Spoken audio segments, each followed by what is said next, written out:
Bonjour et bienvenue sur une toute nouvelle émission sur cette chaîne qui s'appelle Spirologie et qui, justement, est plutôt bien nommée puisqu'elle va parler de Spirou. Voilà, hein, on ne sait pas non plus fouler des masses sur le nom, hein. Mais bon voilà, c'est plutôt clair ce qu'on va faire. Enfin, c'est plutôt clair. Ce serait quand même peut-être bien que je l'explicite un petit peu. Eh bien, c'est très simple, je vais essayer de faire une vidéo sur chacun des albums de la série principale de Spirou et Fantasio.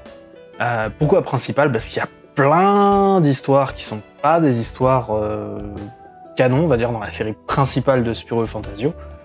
Et voilà, déjà là, on est parti pour 56 vidéos au moins, hein, donc voilà.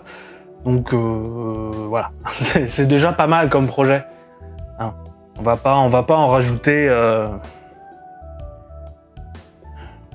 Putain, je me demande même s'il n'y a pas plus d'albums en dehors de la série principale.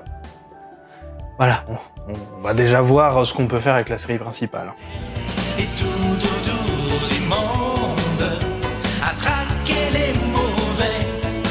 Ceux qu'on affronte savent que l'on est Spirou, héros dans l'âme, partant assez fou pour braver les flammes, même contre vents et marées. Bref, ce que nous allons faire, c'est que tout simplement, en fait, épisode par épisode, nous allons avancer donc sur chacun des albums de la série principale de Spirou et Fantasio. Et donc aujourd'hui, on va parler du tout premier album de Spirou et Fantasio, celui-ci, le très bien nommé aussi 4 aventures de Spirou, 3 petits points et Fantasio. Ouais, c'était pas encore clair à ce moment-là que Fantasio c'était le sidekick officiel. Et pour comprendre ça, en fait, il vaut mieux en fait remonter à ce qu'est Spirou à la base. En fait, pour tout vous dire, normalement, je suis censé faire une autre émission à côté qui s'appelle Pourquoi j'aime et qui en fait est censée expliquer pourquoi j'aime bien telle ou telle chose, en gros, qui peut parler de tout et n'importe quoi. Et le premier qui est censé sortir s'appelle Pourquoi j'aime Spirou et Fantasio.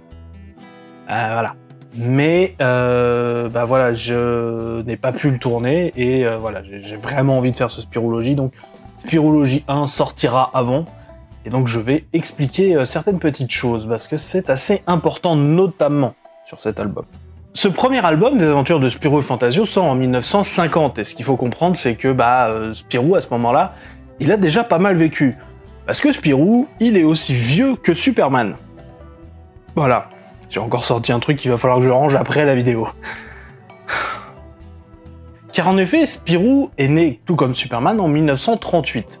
Il est apparu sous la plume, en fait, du dessinateur français Rob Vell. Voilà. Le but, quand on crée Spirou, c'est de créer en fait la mascotte d'un journal. Le fameux journal de Spirou. Journal qui a connu de multiples formes au fil des années. Et en plus, c'est un journal qui existe toujours aujourd'hui, ce qui en fait tout simplement le journal le plus long, tout simplement en termes de BD franco-belge. Rien que ça, déjà, c'est une institution, le journal de Spirou. Spirou, en fait, pendant très longtemps, il est différent de Tintin. Je sais, voilà, je vais parler de Tintin parce que c'est la chose que les gens le connaissent le mieux dans la BD franco-belge et qui est suffisamment vieux pour que ce soit pertinent de comparer. C'est-à-dire qu'ils ont connu certaines périodes en commun. Donc, Tintin a bien été un personnage aussi né dans un journal. De toute façon, tout le genre de la bande dessinée en Europe, et notamment en France et en Belgique, est fortement lié à l'essor des journaux. C'est la même chose aux États-Unis d'ailleurs. Donc certes, si Tintin sort en aventure donc dans le petit 20e, il apparaît aussi très très vite en album. C'est dès 1930, hein, je rappelle la première histoire de Tintin c'est en 1929, donc un an seulement après, plus tard, il a le droit à un album, donc Tintin au pays des soviets. Voilà. Et donc du coup, ces premières éditions, elles vont être aux éditions du petit 20e, et ensuite, très très vite, voilà, il y a des gros éditeurs qui disent « Attends, on peut peut-être bien jouer un coup là-dessus ». Donc par exemple, c'est dès 1934, donc 4 ans seulement après que Casterman donc achète les droits donc pour faire des albums de Tintin. Et depuis, il les a pas lâchés, parce que tu lâches pas la poule aux œufs d'or, quoi. Spirou, lui, fait les choses différemment. Si Tintin a pour vocation de voir ses aventures compter en album, lui, à la base, il est là pour raconter ses histoires dans le journal de Spirou. C'est-à-dire que généralement, en fait, c'est une petite page, régulièrement. Et donc, du coup, les aventures de Spirou, à ce moment-là, en fait, t'as une partie dans un numéro du journal de Spirou, une autre partie dans une autre partie du journal de Spirou. Bref, c'est ce qu'on appelle aujourd'hui de la prépublication. Et c'est ce que fait d'ailleurs toujours aujourd'hui le journal de Spirou. Par exemple, voici un numéro où justement commençait la prépublication de l'album La Vallée des Bannis. Prépublication dans laquelle on retrouvait en fait les 3 premières pages de l'album. Et ce, ainsi de suite, jusqu'à ce que l'album sorte, et bien sûr, c'est pas la seule bande dessinée à faire ça dans le journal de Spirou. C'est même l'un des principes du journal de Spirou.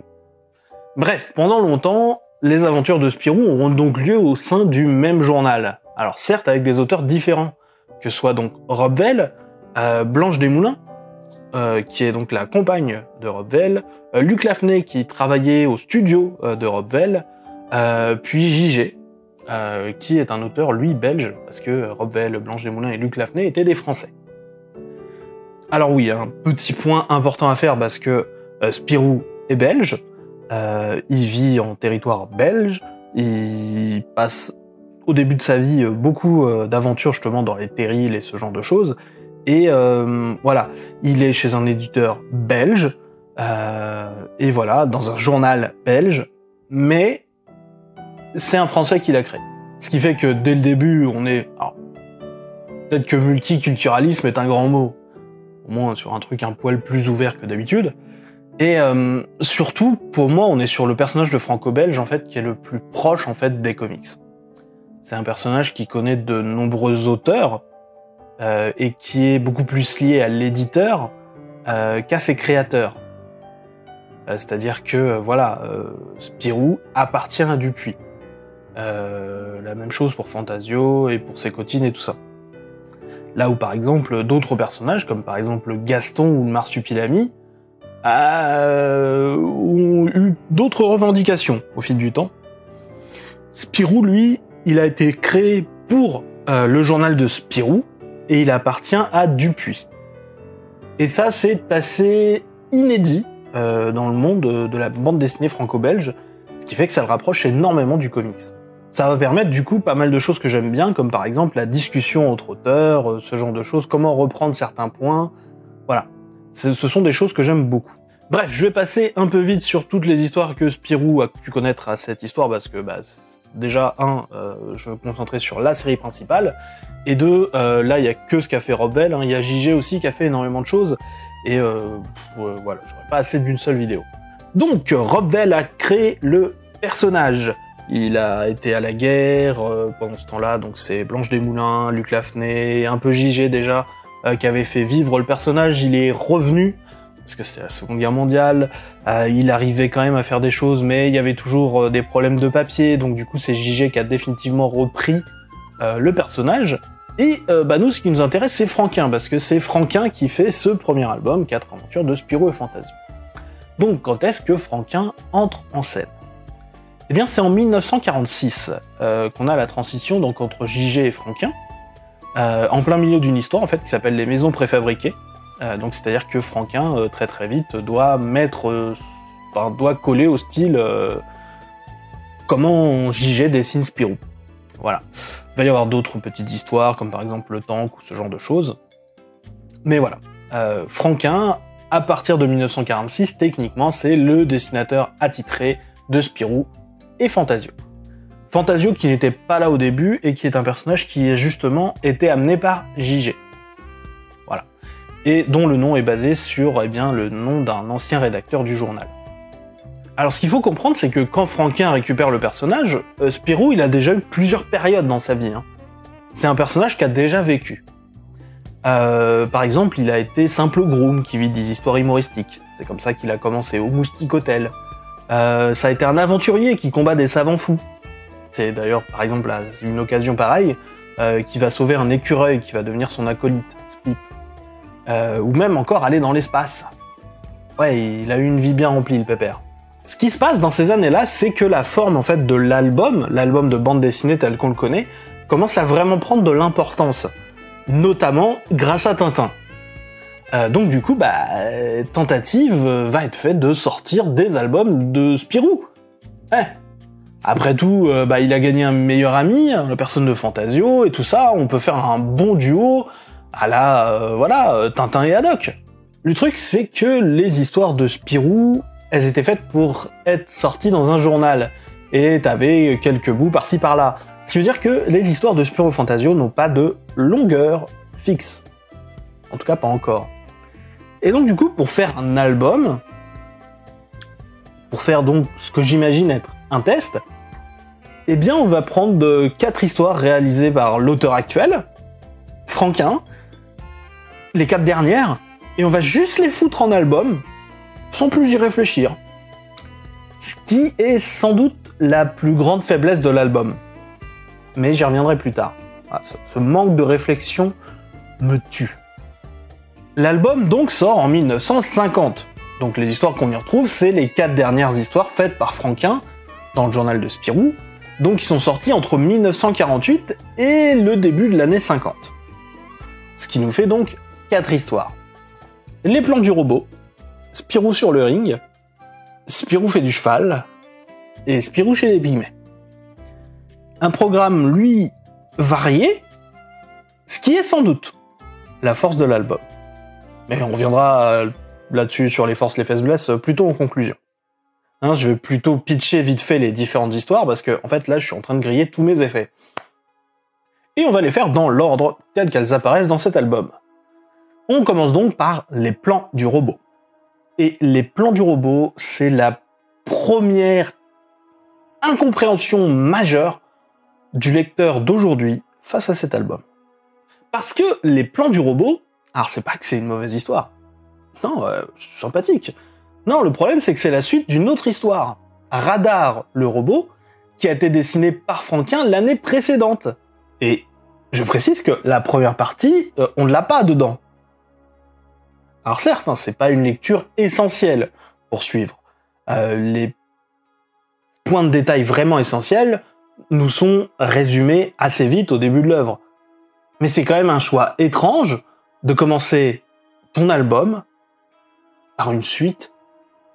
Voilà, c'est vraiment ce choix qui me fait me dire qu'il n'y a juste eu aucune réflexion sur les choix d'histoire qui ont été mis. Bref, l'histoire, c'est que la presse, du coup, révèle l'histoire qui s'est passée juste avant, c'est-à-dire une histoire où on avait un professeur un peu savant fou, le professeur Samovar, qui voulait détruire la Terre avec ses robots. Du coup, comme la presse a tout révélé, il y a des gangsters qui s'intéressent un petit peu à ce robot et surtout à ses plans, et donc Spirou va vouloir les empêcher de récupérer les plans. Parce que sinon, ils peuvent prendre le contrôle de la Terre. Alors certes, c'est super chiant de commencer par une suite, mais par contre, c'est sans doute la partie en fait de ces 4 histoires qui est le plus conforme à ce qu'on a en tête quand on imagine un scénario typique de Spirou et Fantasio aujourd'hui, c'est-à-dire un fort esprit d'aventure.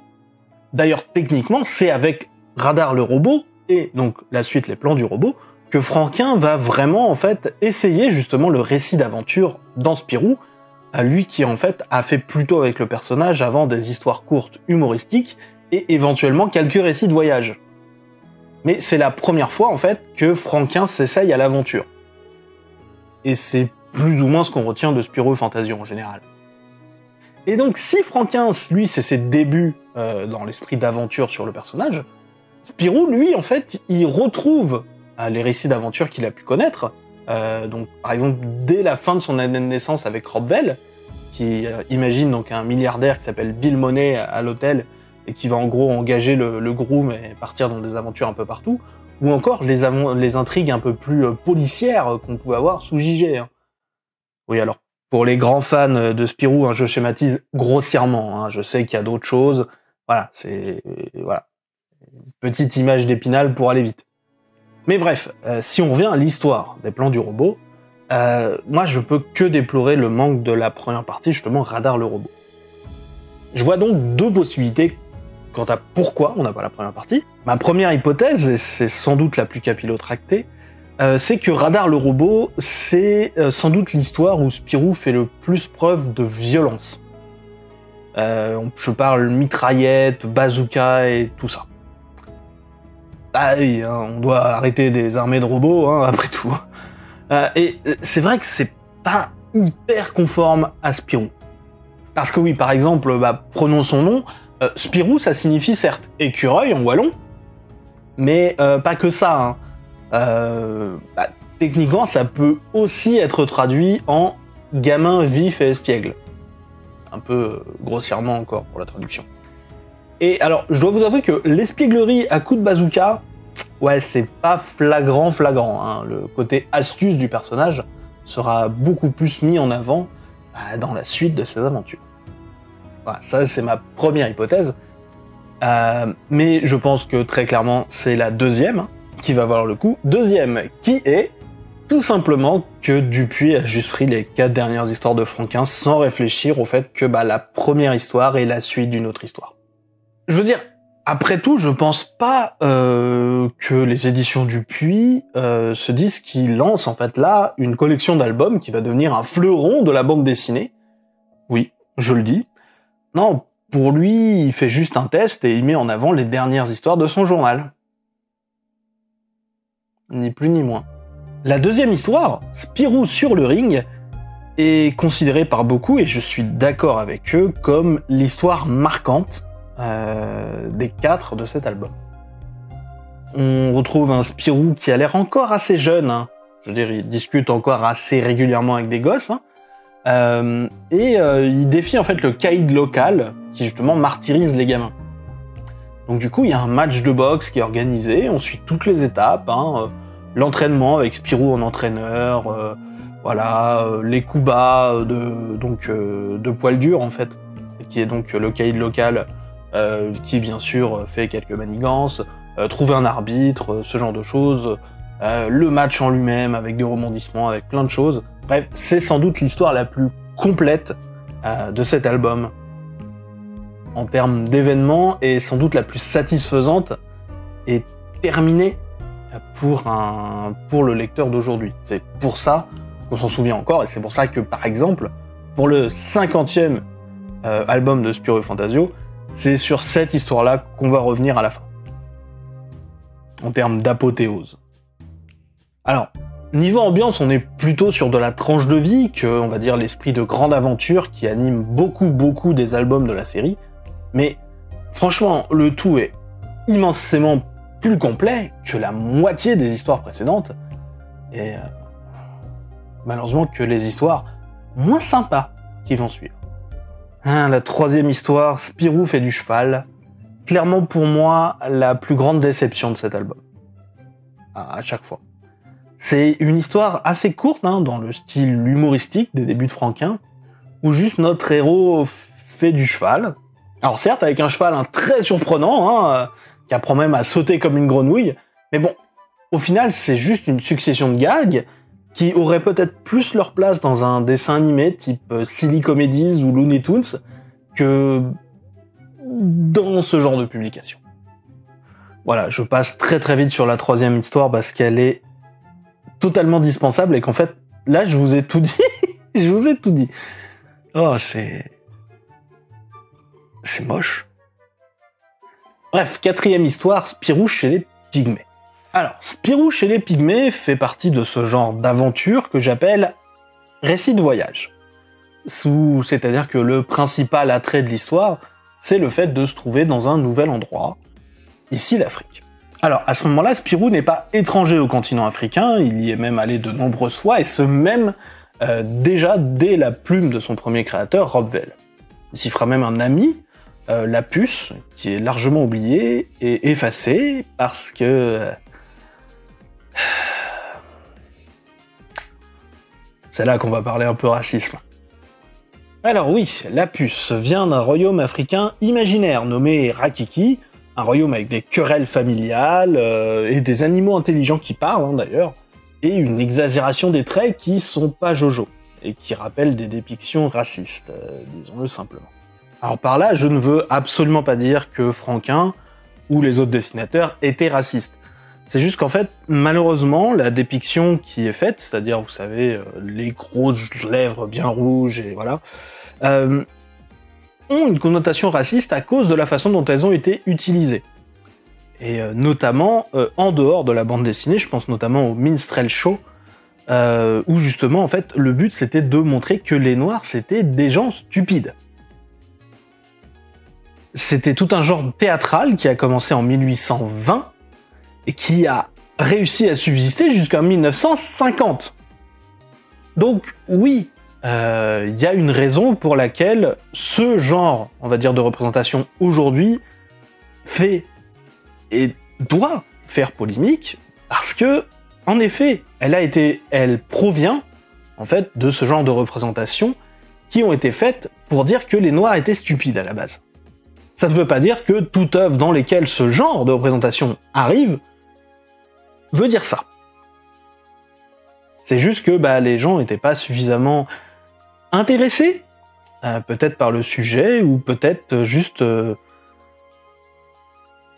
ne voyaient pas forcément de problème à l'époque.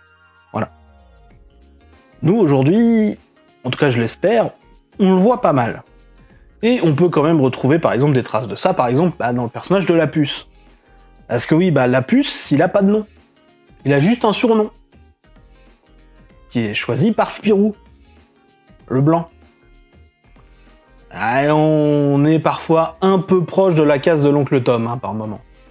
Néanmoins, et surtout pour un pays colonial comme la Belgique, et voilà, là je dis la Belgique parce que c'est clairement de la Belgique qu'on va parler, mais la France on n'est pas mieux, voilà, je me mets dans le même bateau. On est quand même sur de la représentation plutôt sympathique pour les standards de son époque. Lapuce aura quand même des objectifs personnels qu'il réussira à accomplir.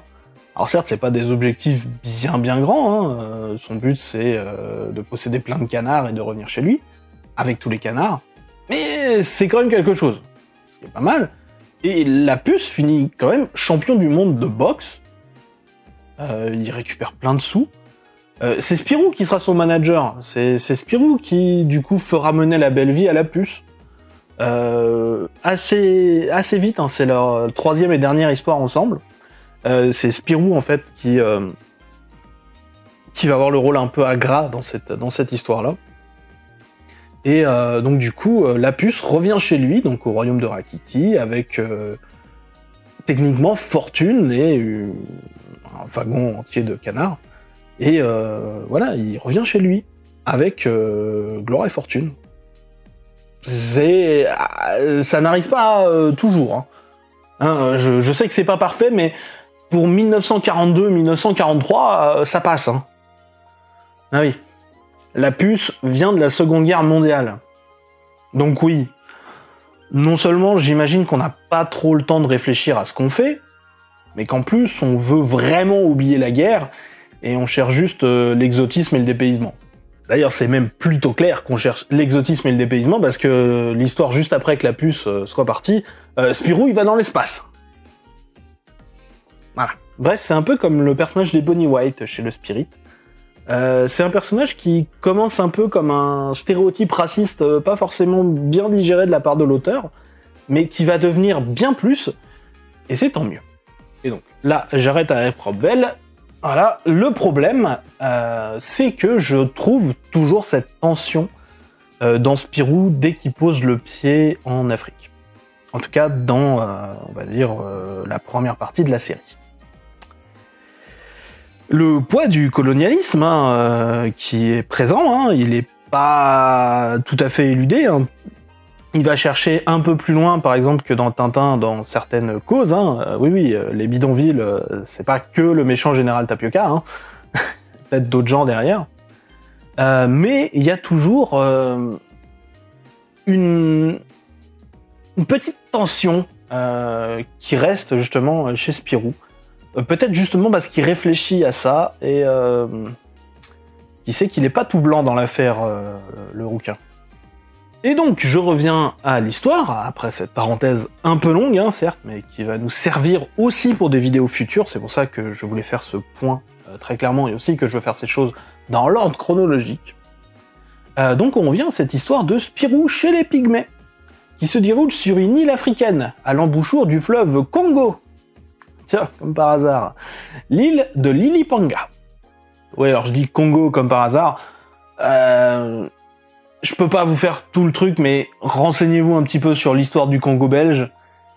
Et malheureusement, certaines des exactions qui ont été commises par le gouvernement belge, c'est pas Jojo. Hein, voilà. C'est un peu comme nous en France, quoi. Mais que vont faire Spirou et Fantasio là-bas? Est-ce qu'ils vont faire un voyage d'agrément pour pouvoir se prendre en photo à côté d'une population locale qui n'a rien demandé? Comme ça se faisait beaucoup à l'époque, et notamment avec des pygmées, parce que, oh lol, c'est trop rigolo, ils sont petits. Non, parce que Spirou et Fantasio, ils ont une race, eux. Hein, donc non, ils font pas ça. Hein, c'est pas des sous-hommes, Spirou et Fantasio. Et malheureusement, non. Hein, sans rire, c'est quelque chose qui se faisait, non, les influenceurs Instagram n'ont rien inventé. Hein, le siècle précédent était bien fucked up, lui aussi. Hein. Voilà, hein, les amoureux du c'était mieux avant... on la boucle un peu, s'il vous plaît. Donc bref, Spirou et Fantasio, eux au moins ils ont du respect pour les gens, et donc ils y vont pas pour ça, non, c'est juste que ils trouvent un léopard dans la rue. En Belgique. Oui, bon bah, c'est un mardi comme un autre, hein.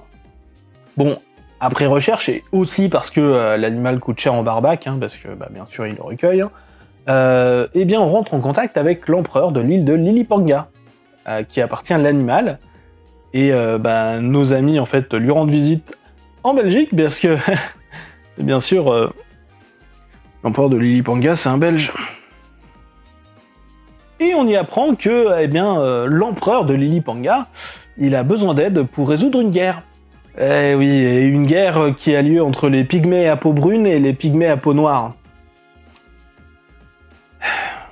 Et le truc, c'est que Franquin, en fait, il dessine avec, je trouve, pas mal de respect, les personnages.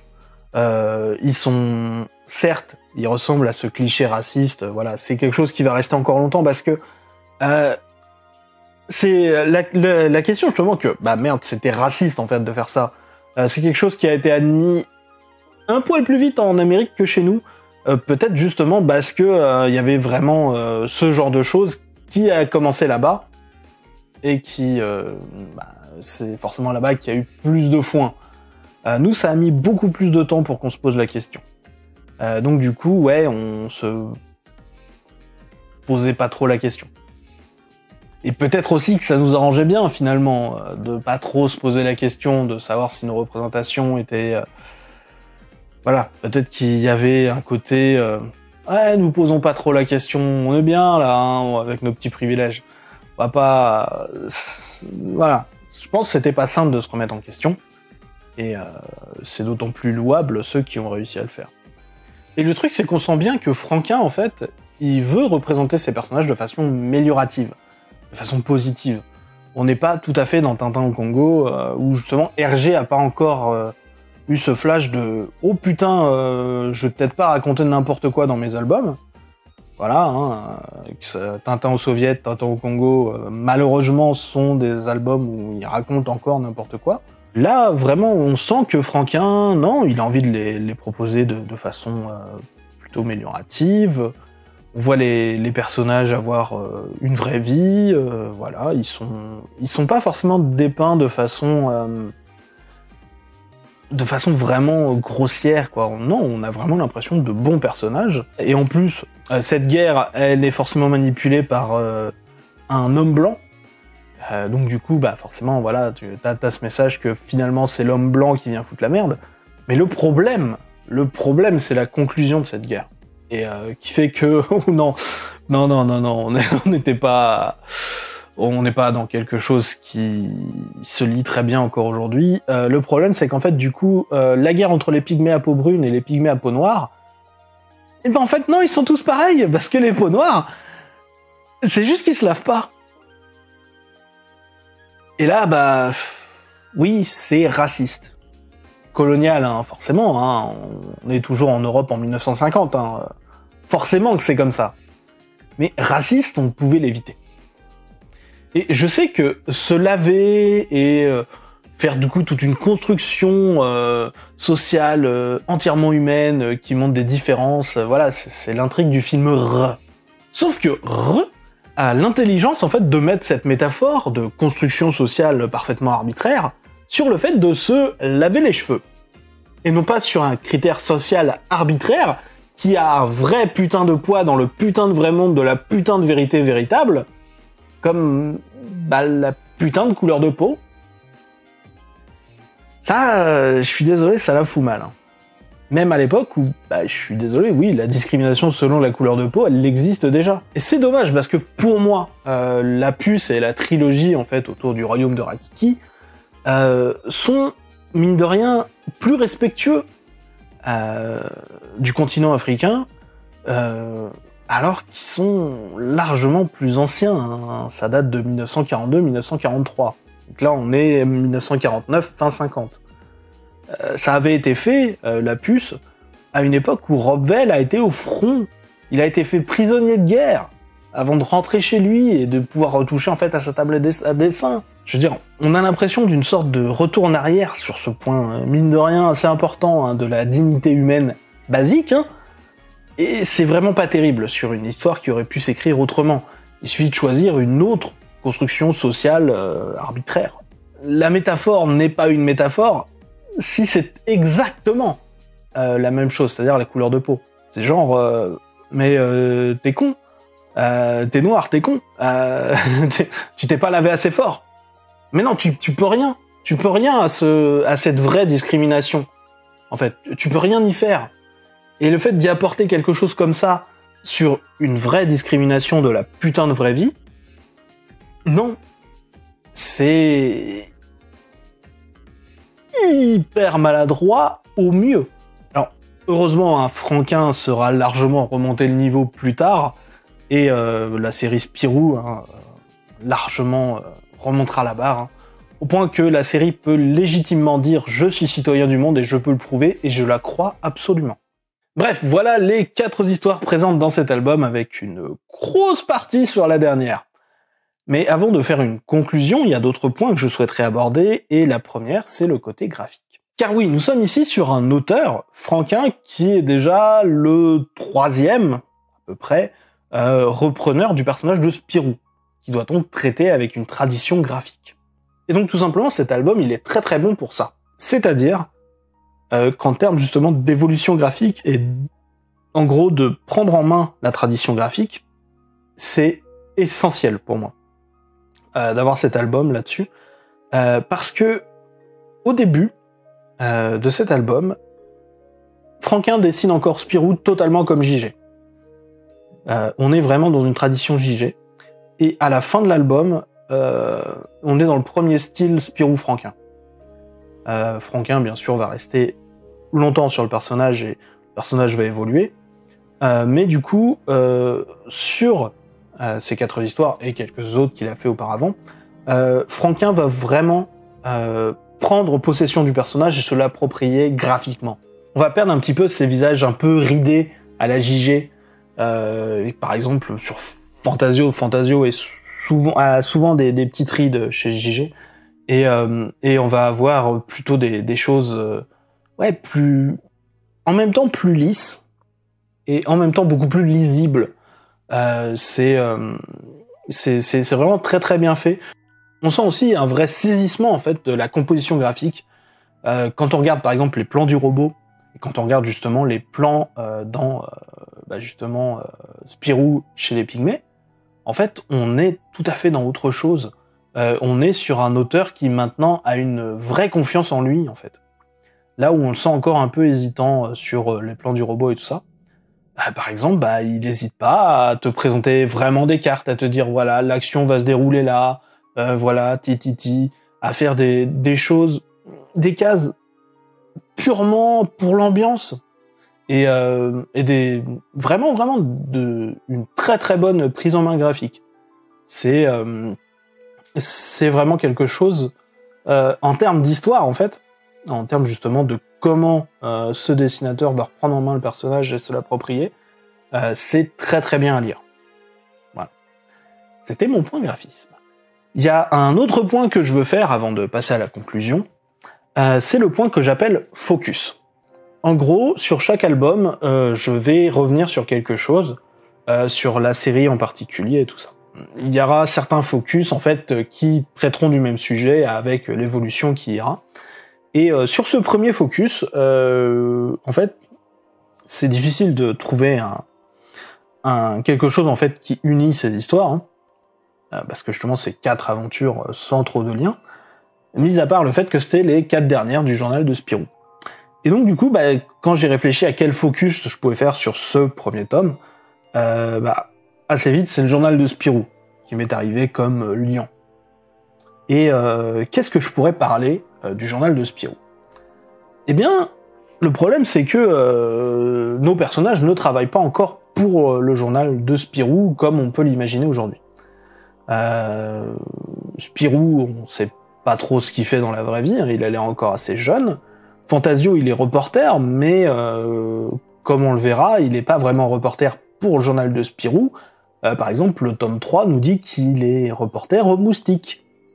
Voilà, qui est donc le nom du journal, et qui fait référence au Moustique Hotel où Spirou avait commencé. Voilà. C'est plus tard que ça va arriver comme étant les gens qui travaillent au journal de Spirou. C'est plus simple. Mais ça n'empêche pas qu'il y a des références au journal de Spirou dans ces histoires. Et notamment à une série bien particulière qui vient de commencer dans le journal de Spirou il y a quelques années, puisque je crois qu'il a commencé en 1946, si je ne m'abuse. Et oui, je parle bien de Lucky Luke. Il faut comprendre que pour moi, le journal de Spirou, c'est tout simplement l'un des meilleurs endroits où on commençait énormément de séries que j'adore. Donc Spirou et Fantasio, mais Lucky Luke, les Tuniques Bleues, Bug Danny, encore que Bug Danny, enfin, si, ça va, c'est sympa. Boulet Bill, les Schtroumpfs, Gaston, je sais pas moi, Tiff et Tondu, Benoît Bricefer, Gilles Jourdain, tellement de choses. Et là encore, je vous parle que du début, parce qu'après, c'est Natacha, c'est Yoko Tsuno, c'est le Scramustache, c'est les petits hommes, c'est trop bien. Et donc oui, Lucky Luke qui a commencé en 1946. Donc je rappelle que ces histoires sont faites à partir du moment où Lucky Luke existe, et il y a 2 références au moins évidentes à Lucky Luke en fait dans ces 2 histoires. Dans Spirou sur le ring, où donc Spirou va combattre Poil Dur, c'est tout simplement un personnage qui s'appelle Petit Maurice, qui va être notre gamin principal que l'on va suivre, et un peu notre point de vue peut-être de spectateur-lecteur, peut-être. Et clairement, oui, c'est une caricature d'un Maurice enfant, en fait. C'est même lui, quand il se dessine un peu comme ça, blond, comme ça, voilà, c'est le petit Maurice. Et Spirou fait du cheval. Alors, c'est peut-être moi qui vois un peu trop, mais ce cheval chelou qui fait plein de trucs, là, avec sa crinière jaune, là, c'est pas Jolly Jumper? Je sais pas, j'ai vraiment l'impression de voir Jolly Jumper. Et donc du coup, je trouve ça très intéressant d'avoir du coup de se servir en fait simplement de sa série phare pour aussi mettre en avant peut-être justement les personnages de son journal, tout simplement. En tout cas, ça m'apparaît très très clair avec l'esprit de Spirou Fantasio, et c'est quelque chose qu'on va retrouver dans toute la série. Voilà. C'est pas pour rien que j'ai mis dans les griffes de la vipère, par exemple, juste à côté de moi. Ceux qui l'ont lu savent déjà pourquoi. C'est mieux si tu fais les accords, parode. Bref, voilà, fin du focus, c'était un petit focus. Je pense que dans d'autres épisodes, les focus seront plus longs. Voilà. Mais dans d'autres épisodes, peut-être que j'aurais pas parlé de la puce, machin truc et truc bidule pour parler plein de choses. Il faut dire aussi que dans les autres épisodes, j'espère que j'aurai tout simplement une seule histoire, et pas 4, tout simplement, mis bout à bout avec des bouts de ficelle, et le problème, c'est qu'en fait, c'est la composition même de l'album qui est en même temps sa plus grande faiblesse et sa plus grande force. Sa plus grande faiblesse, pour moi, c'est justement son côté non réfléchi. Le côté on a appris juste ce qui passait. C'est-à-dire que je trouve que proposer une histoire qui est une suite en ouverture d'album, C'est chelou. Et par exemple, je donnerais n'importe quoi pour enlever Spirou fait du cheval et peut-être avoir une histoire de Spirou chez les Pygmées un peu plus palpitante, voire même, dans un monde idéal, j'enlèverais ces deux-là et je mettrais Radar le robot en premier. Radar le robot, les plans du robot et Spirou sur le ring, ça aurait une autre gueule, cet album. Après, ça changerait certainement aussi la perception de Spirou en général, si on avait fait ça. Parce que si aujourd'hui c'est Poil dur qui est considéré comme le récit des origines, si on avait fait ça, ça aurait été Radar le robot, puisque ça aurait été 2 histoires sur 3. Donc, voilà. Je trouve que c'est sa faiblesse parce que il n'y a pas de lien, il n'y a pas de réflexion sur ce qu'on peut faire. Le pire, c'est que c'est même pas le pire que la série va faire là-dessus. Mais bref, je m'avance. Il n'y a aucune réflexion. Et en même temps, c'est aussi sa force. J'ai parlé d'une grande variété, et que ça pouvait être sa force. Et en fait, d'un point de vue historique, d'un point de vue document historique, c'est incroyable. C'est un premier album qui te montre ce qu'était Spirou avant qu'il passe en album. Alors c'est bizarre que ça se passe dans le premier album, du coup, c'est un peu contre-intuitif, mais c'est comme ça. On est vraiment sur, en fait, peut-être un petit document historique. C'est-à-dire que si jamais je dois vous dire à aller lire du Spirou, je vous dirais pas d'aller lire le tome 1. Parce que pour moi, le tome 1 est anachronique. Il devrait pas faire partie des albums. Parce qu'il en est pas un, il vient du journal. C'est-à-dire qu'en fait, il permet aux gens de voir ce qu'était Spirou avant. C'est une bonne force, parce que d'un point de vue historique, c'est vachement bien. On peut voir ce qu'était le personnage avant, on peut voir, et on peut encore plus apprécier son évolution par la suite. Ça, c'est clair et net. Mais voilà, c'est aussi sa faiblesse. C'est un album qui est juste 4 histoires comme ça, et déjà, on n'a pas la satisfaction d'avoir une histoire au long cours. Et ça, c'est dommage. Et certaines histoires, juste, aujourd'hui, ne valent plus le coup. C'est le cas de Spirou fait du cheval, et malheureusement aussi de Spirou chez les Pygmées. Même si Spirou chez les Pygmées, d'un point de vue technique, est beaucoup plus intéressante que Spirou fait du cheval, qui est une déception à tous les points de vue. Spirou chez les Pygmées, c'est plutôt qu'aujourd'hui, on peut pas, ce genre d'histoire, en fait.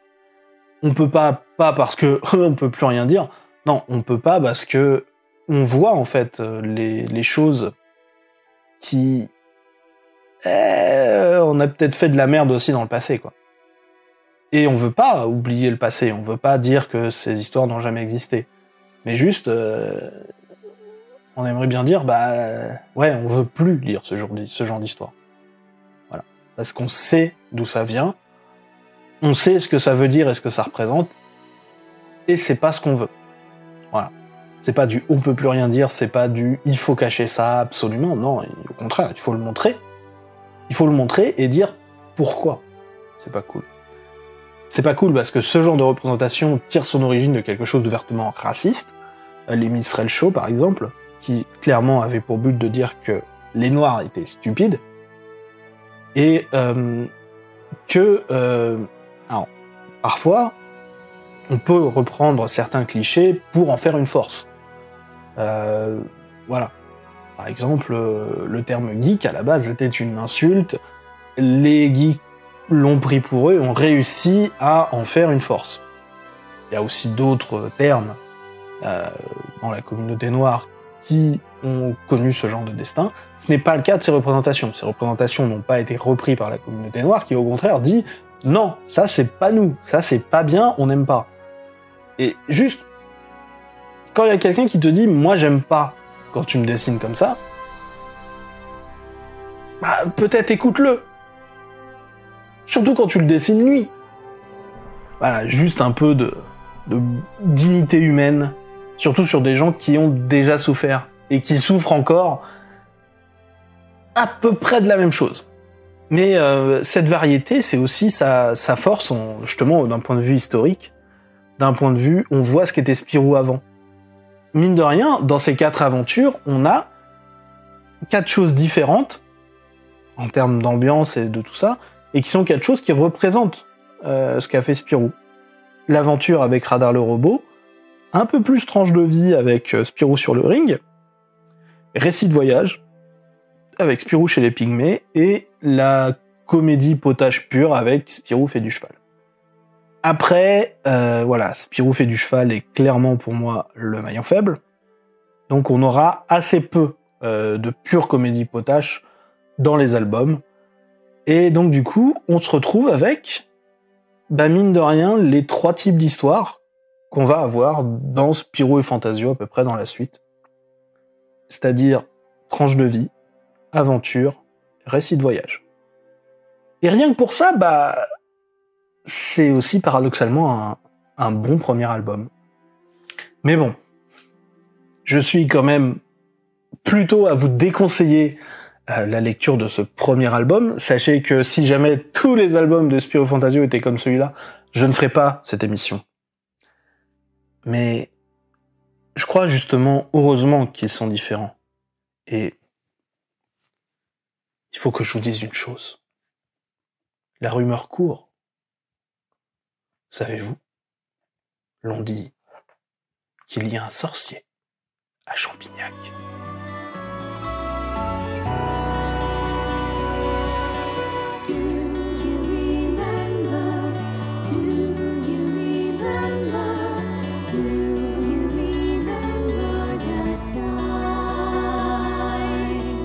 Do